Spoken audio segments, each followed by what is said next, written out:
అంటే సరే ఆయన గ్రాడ్యుయేట్ తరపున పోటీ చేస్తుండే ఎమ్మెల్సీకి. నేను అనేది ఏంటంటే రేపు గెలుస్తారు కాదు, ఒకవేళ నరేందర్ రెడ్డి గెలిస్తారు అనుకుందాం ఫర్ ఎగ్జాంపుల్, గెలిస్తే GO29 మీద ప్రెస్ మీట్ పెట్టేయగలుగుతారా? దానిలో ఏమున్నది అనేది అధికారికంగా, దానిలో ఏం లాభం ఏం నష్టం, సరే బీసీలకు ఏం నష్టం అవుతుంది, లాభం ఉన్నదా నష్టం ఉన్నదా పెట్టేయగలుగుతారా సార్?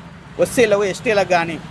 ఇంకొకటి నేను అదే అడుగుతున్నా, అదే ఇప్పుడు ఉన్న ఎమ్మెల్యేలు ఎవరు కూడా పార్టీలు ఉన్నాడు మాట్లాడతలేడు కాబట్టి ఈయన కూడా పార్టీ లైన్ దాటలేడు కదా సార్. నేను అన్నది ఏంటంటే సరే ఇప్పుడు మొన్న రీసెంట్గా వచ్చింది సార్, మాకు ఓటు వేయండి అని చాలా ఫోన్ కాల్స్ కూడా వస్తున్నాయి. నేను అనేది చెప్పేది ఒకటే, మీ GO29 మీరు పొట్లాడగలుగుతారా? మీరు GO29 ఉంది, ఈడబ్ల్యూఎస్ రిజర్వేషన్ పైన వాళ్ళు ఎంతమంది కానిస్టేబుల్ వాళ్ళకు ధర్నా వాటిపైన పోరాడగలుగుతారు ప్రభుత్వానికి. అంటే మీ ప్రభుత్వంలో ఉంటే మీరు పోరాడగలుగుతారని ఒక మాకు గ్యారంటీ.